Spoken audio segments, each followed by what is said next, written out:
Click, click, boom, dynamite. Go. What's going on, faithful? It's your boy Nick from Nothing But Niners, and I'm joined here tonight by Mike, as always. We're gonna get into this Week 3 matchup against the Kansas City Chiefs. But before we do, let me let you know where to find us. You can check us out on YouTube if you don't already. Obviously, you're here watching. You can check us out on Facebook, which has grown almost to 6,000 followers already. Man, you guys are showing mad NBN love. I appreciate it. You can find us on Facebook at Nothing But Niners. You can find us on Instagram at Nothing But Niners. You can find us on Snapchat and Twitter. Both those handles are Nothing But 9 ERS. You can follow us on SoundCloud, iTunes, TuneIn, Stitcher, iHeartRadio, Google Play, iHeartRadio, wherever you listen to your podcast. We are there. You can also go to nothingbutniners.com. You can see all of our social media avenues there, as well as take a look at all the great articles that all of our writers are putting out. It's been a busy week, man. I'm just kind of getting settled back in. But before we get into this, man, Mike, what's going on, buddy? What's going on, Nick? What's going on, people? How's everybody doing? Just happy to be here, man. You know, another bedside report for your boy. We're gonna break this thing down. This keys to victory here. But you know, living the dream. Yeah, right. But you know, we're gonna hold it down for you guys, man. The faithful, we got to bring you guys this stuff. And like Nick was saying, thanks for all the support and everything. We truly appreciate everything you guys are doing for us. I know it doesn't seem like you guys do much but follow and listen, but I promise you guys it's much more than that to us. Yeah, definitely, man. I mean, I'm forever grateful for all of our followers. I did get a hold of Marquise Fields, who is the winner of the Adrian Colbert jersey. I'll be sending that out Monday, just so everybody knows that we did get a hold of him. He was a subscriber. We did look further into that. And so, yeah, Marquise, great job, man. You know, just make sure you show that NBN love as you always do. I see you on the Facebook page all the time. So keeping it real. Mike, man, last week, you know, being at that game just got me more excited for the season, man. So we're going to have a tough matchup. I mean, Patrick Mahomes last week, you know, throwing for 6 touchdowns. He's got 10 touchdowns on the year already within 2 games. Not a lot of quarterbacks have done that. You know, you spoke about that in your behind enemy lines, which was fire. Hung is had to bring out that Jerry Rice ball, you know, had to throw that in people's faces. But it was definitely a good show. And thank you for everything that you do for NBN as well. But man, let's get into this game, man. Let's talk about. Obviously, the show's keys to victory, so we're going to talk about what we need to do to win. You went into this with Hung. If you guys haven't watched that yet, you can check that out on our YouTube page. Just scroll down, look for Behind Enemy Lines, and it was a great show. So, Mike, let's get this started, man. Let me hear something that why don't you start us off and talk about what you think we need to do to win this game? I'm going to start with us on defense. And that's because that is their strength. Right now, if you look at the Kansas City Chiefs, like Nick was saying, that offense is high power, averaging 40 points a game, putting up a ton of yards and everything. But in reality, it's an offense that defensive coordinators should be able to prepare for a bit more. The Steelers don't have a good defense. The Chargers are supposed to have one, but they're injury-ridden, so I don't know what their status is. And we're facing a couple of injuries ourselves. We don't know the status of Richard Sherman or Ahkello Witherspoon, even if they played. Both of them are nursing something small or, you know, whatever the case is. So we're not quite sure how our defensive unit is going to be. We don't even know the status of Jaquiski Tartt, and these things are broken down in the match deep dive that was put up on the website today. Nothingbutniners.com. You guys can check that out by Matt. It's a great article there. But with that being said, I did my own little research in this, and watching that Steelers game, I've probably watched it about 5 times now. It's a one-read passing game. The reason I'm focusing on the passing game is because they don't do a lot of rushing. They're just not running the ball a lot. I guess they don't need to. You know, if it's not broke, don't fix it type of thing. And when it all comes down to it, it's a one-read system that Andy Reid has designed for Patrick Mahomes. And the 9 times in that entire game where he didn't have to go to a second read, when he did have to go to a second read, he wasn't successful. Those 9 attempts resulted in two completions out of 7 throws for a total of like 15 yards. And of that, the reason I said 9 out of 9 attempts and only 7 attempts is because one was a sack fumble that they threw a flag on, and another one was where he scrambled. So he's not the type of quarterback that's going to stand back there and dissect the defense. If we can get pressure early on, and if we can hold tight coverage very early on in the snaps, we have a good shot at getting him a little flustered. With the pressure of being at home, people talk about the pressure of going into Kansas City. Yeah, that's true. That's on their defense, and that's for our offense to deal with. But as far as the other way around goes, the crowd is going to be quiet when we're on defense, and he's got to perform under pressure right there, and that's when we can go ahead and make our mark on this game.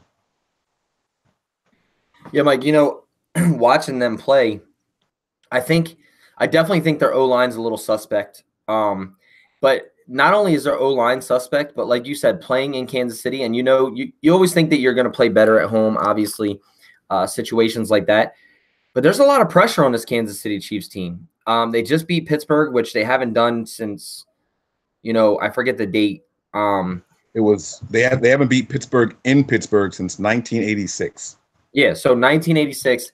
And, you heard Hung say on her Behind Enemy Lines was they expected him to come out and play like, decent, but they didn't expect him to play at this level, meaning Patrick Mahomes. This fan base is all over Patrick Mahomes already as he's the next Tom Brady. There's a lot of pressure on this team to act and to win the way that people think that they're supposed to. They've put up a lot of points, but that defense, their secondary is very, very, very, very scary. I think that ours is with injuries as well going into this week, but I definitely think that Kyle Shanahan will scheme our receivers open. And I think that's one of the keys right now is they're going to put up points. Let's not sit here and say they're going to come in here and put up 10 points. They're going to put up points. They've been putting up an average of 35 points a game, let's just say. It's been pretty high. The key to beating them, obviously, other than scoring more points, is our receivers being able to execute, catch the football. When they're open, Jimmy Garoppolo being able to get rid of the ball. If he can't get rid of the ball because of pass rush, throw the ball away. This is something big he needs to learn how to do. Don't try to force something into coverage. Don't sit back there, take the sack. If you can't get out, throw the ball away. Make sure it's way out of bounds. And definitely think that we need to get this run game established as well. Is Breida going to have the type of game that he had going against Detroit? I don't think he's going to have that type of game. I'm interested to see who's touching the ball more this week, whether it's Breida, Morris. But for the most part, I think the main thing is execution. And like I said earlier in our group chat, was execution, red zone, and pass rush. I mean, we're going to need pass rush. Absolutely. And to flip it, I just spoke about how we should do on defense. Our offense, this is going to be one of the times where they're going up against a team that doesn't have superior athletes on the offensive side of the ball. You look at guys over there in Pittsburgh, and Antonio Brown is one of the best wide receivers in the NFL. Juju Smith-Schuster is one of the best young wide receivers in the NFL. They have weapons there. I know we clown them a lot, but Vance McDonald is a very athletic tight end. When they go up against us, it's going to be about the scheme. We have guys. We don't know if Marquise Goodwin is going to be healthy enough to play. He's a game-time decision, and if he is, that changes a lot of things. The speed that he brings there and how they have to play is Eric Berry is out for them. And so what that means is their safety is going to have to cover Marquise Goodwin also. We can dictate double coverage, which is going to open up a lot of things in the middle of the field. And the middle of the field is where they're weakest. Their linebackers aren't that good. They try to drop a safety down the box. It's not good. It's not a good look for them.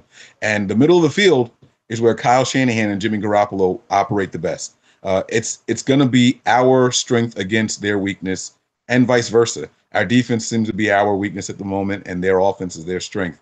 So it's going to be strength against strength, weakness, defense, that the same way for them. But then there's a third aspect that we have to bring into it, and that's going to be special teams. But like Nick was saying before we move on to special teams, the run game is going to be very important to establish early on. I want us to go out there and dominate. I want us to beat those boys into the ground.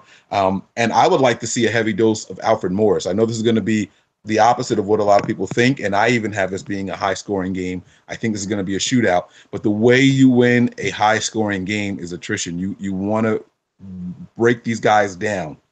Use Alfred Morris as much as possible. Let our linemen beat their guys up. keep the ball out of their hands. If we can go down the field meticulously, if we can march down the field, eat time up off the clock, and keep them antsy and nervous and tightening up on the sidelines, then by all means, that's exactly what we need to do. Keep the ball in our hands and then with our offense as much as possible. And with Breida, he's got that breakaway speed, man. These guys miss a lot of tackles. We talk about the 49ers missing tackles. They have 29 missed tackles on the season. The 49ers have like 26. So they're even worse than what we are as far as missed tackles. Breida breaks a tackle or two. He's taking him to the house, and our defense is put right back on the field. It could be, a catch-22. Yeah, we got the points and everything, but they're coming right back out, and our defense still tired. It would be nice for us to methodically march down the field, eat some time off the clock, and keep Patrick Mahomes with that high-powered offense off the field with our offense. Beat their offense with our offense. Yeah, and which we have done well in these two games is time of possession. We have done pretty well with time of possession. It's just we haven't executed at the end of the play, meaning in the red zone. It's funny because I just want to read this comment. Maya0724 says Jimmy G has a passer rating over 110% when he uses play action to pass. When he just drops back, he has a passer rating around 50%. So this is where it's key to get that run game established. It's key for Alfred Morris, Matt Breida, to be able to run the ball, to get those 4 yards of carry. You know what I mean? Because Kyle Shanahan's offense is definitely built around play action. We all know that. Everybody knows that. But if you don't establish a run game, that play action isn't going to be as good. Don't get me wrong, because Shanahan does scheme up a lot of different things. Yeah, 1 second, Mike. He does scheme up a lot of different things to make it look like the same play as he just ran, but then does something different. So go ahead, Mike. What I wanted to say about the play action is that what sells the play action is the belief in the opposing team that you are going to run the ball. And I can promise you guys this, everybody watching right now, the Chiefs already think that we're coming in there to run the ball. You saw their wide receiver, who goes by the name Cheetah, that's his Twitter handle, talking about, I don't know who Cheetah is. You can't be a Cheetah and you run a 4.48 or whatever it is that you ran. He's talking junk, which means that they know that we have the leading rusher coming into this game. So they are already sold and buying into the fact that we can run the ball if we want to. It's already there. It's already hit home. So the play action, whether we actually get the running game going, officially going, if we have explosive runs and things like that, they already believe it's going to be something that they have to watch out for. And that's a benefit to us. Absolutely. So the play action is going to work. Yeah, definitely. I think with the likes of Reuben Foster coming back will help us with those missed tackles as well inside that box area, and even on the outsides in these screens and stuff like that, because we've missed a lot of tackles on the outside. We missed a lot of tackles in between tackles, and but I think that will definitely help. Just one thing, I had the pleasure to meet Reuben Foster this past weekend, and he said to me, "This is why I love you fucking faithful. You guys are true to your word, and you guys fucking rock." That's his exact words, basically, to me. Dude, the dude was awesome, man. He was an awesome dude. Excuse me. But I'm interested to see this Cheetah versus Cheetah. I'm interested to see Marquise Goodwin pulling up and showing his Olympic stuff, saying, "Oh, well, I just can't say, I'm fat. I don't say anything, but here, I'll just show you this," type of thing. Mike, what is the main thing we have to do this weekend? The number one thing we have to do other than score more points this weekend to win? Yeah, there's two things that I think are going to be the things. Obviously, the first one's execution. We can't go in here and drop a bunch of passes like we've been doing through the first 2 weeks of the season. These wide receivers have to get separation. They have to catch the passes that Jimmy puts on them, even if they're tough. If you're going up against a team like this that can score a lot of points, you have to make the tough catches. All right, so there's not going to be any more Garcon was getting a hit when he went across the middle. Bro, you're going across the middle in this game against this offense. You got to take whatever points that you could possibly get. So that's going to be the number one thing. The number two thing is field position. Our special teams is going to have a field day with their special teams. Mark my words, this is going to be a great, great game. It's the X factor. You know what I mean? So we have Mostert, who has been making play after play after play. Jimmy Ward even looks good on special teams for us, guys. So this is going to be something that plays right into our hands. Field position, give the offense short fields, give them long fields, and we're going to be able to do what it is that we want to do, and we can sneak out of here with a victory. Yeah, Mike, I definitely agree with you there. I think the biggest thing for me to win this game is Jimmy Garoppolo's posture, the way that he plays the game. If he looked last week, he looked a little rattled in that first and second. He started looking better in the third. He's got to be smarter with the football. He's got to be um, more composed with the football, meaning getting rid of the ball, not taking those unneeded sacks. I know there was only probably like maybe 3, maybe 4 of them that were, really tight of him taking. But there were others that he could have just dropped the ball off or got rid of the football. There was one I just remember, it just sticks in my head, with Garcon coming across the middle and he just took the sack instead of just letting the ball go.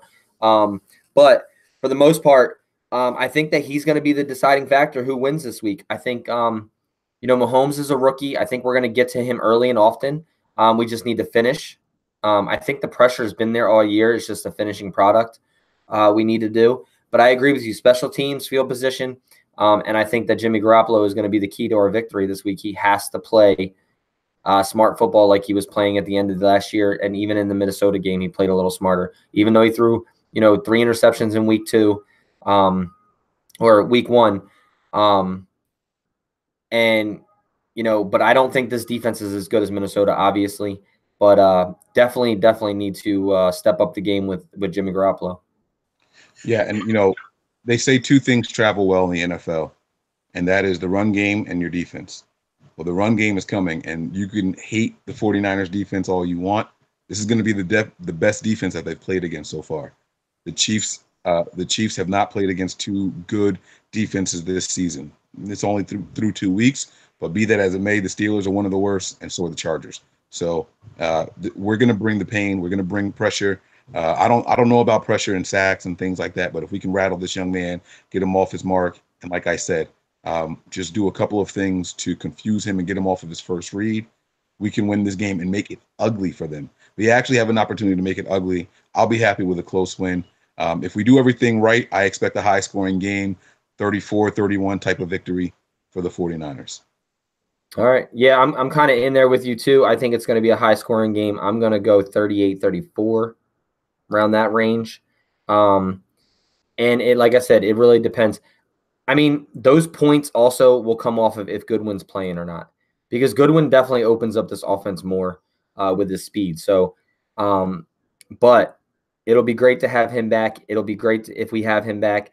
It'll be great to have Reuben Foster back, obviously. Yeah, so good.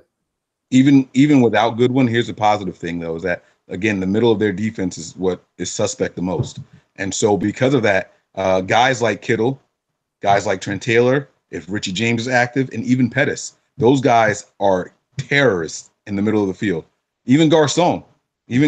So, the outside, I'd rather see Goodwin and Garcon on the outside, but our weapons, the guys that make the 49ers special, Kyle Shanahan's hand-picked pieces, that he drafted, they all play right there in the middle of the field, and that's where they're going to get a chance to shine. They don't have anybody that's going to be able to stop Kittle. They don't have anybody that's going to be able to stop Trent Taylor or Richie James. They don't have anybody that's going to be able to stop Pettis if he's healthy. There's going to be a problem with or without Marquise Goodwin. So I'm very confident going into this game. All right, so let me ask you a question real quick before we get off here. If you had to name one player on the offensive side of the ball, who's going to be your player of the week, player of the game, offensively? Part of me wants to go with Dante Pettis, but I'm going to give it to George Kittle. I'm going to give it to Kittle because he'll be integral into us marching down the field successfully, and I think he can have a big day in the red zone also. All right, so I was thinking between Kittle, but I'm going to go with Juice this week, bro. I'm going to go with Juice. I think we need to use Juice out of the backfield, them rollouts. I'm saying he gets, let's just say, let's say 7 catches for like 70 yards and a touchdown. 70 catches for a fullback, huh? I tell you what, you coming seven over? catches for 70 yards. Yeah, but for a fullback, 7 catches for a fullback is a lot. Bro, he could You're catch one at 40. you're coming over, bro. And so if he gets 7 catches, dinner's on me, bro. My treat. All right, I got you. I got you. So, guys, you heard it here, man. I'm going with Juice. Mike's going with Kittle. We both think the Niners can pull it out this week. We both think that we can win this game, but it's going to have to take execution, and not allowing ourselves to downplay to smaller play than what we really can play. Got to make those tackles. Got to catch the ball when it needs to be caught, and got to have good field position. And we have to score early. That's the one thing. That is the one thing. I don't care who gets the ball first. If we can hold them to a field goal and we march down the field to get in the end zone, Patrick Mahomes has never in his entire career played from behind. I can't believe I almost forgot to say this. I'm so mad at myself. If we can go ahead and get them out there and we can get ahead in points and make them have to play aggressive. God forbid we go out there, they get a field goal, we get a touchdown, we hold them to nothing, and we get a field goal and we're up by a full score. Now they have to score. It's a whole new type of pressure on this young man that he may not be ready for, especially at home when the pressure is really on him to perform well.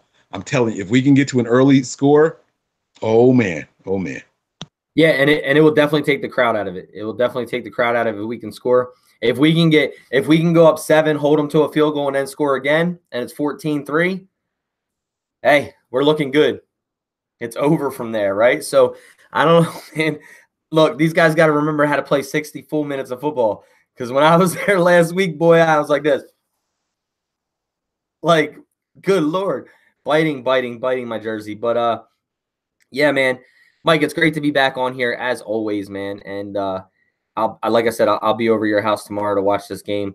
If you guys don't already, make sure you hit that subscribe button right down there in the right, left, one of those corners right there. I'm not sure which way it looks for you guys, but make sure you hit that bell, that little notification set, so you know that when we go live. Check us out at nothingbutniners.com for all of our social media. And, guys, I mean, Mike, you got anything else before we sign out? If you guys want to give me a follow on Twitter, I am 49ers Mike _NF. I'm there all day, every day. Love to talk 49ers. All day, every day. You can find me on Twitter, 49er Faithful 365. And a big shout out to all the people that made my weekend this weekend so epic. If you're watching the show, thank you. It was a great weekend. And guys, man, above all else, stay faithful. We out of here. Go Niners.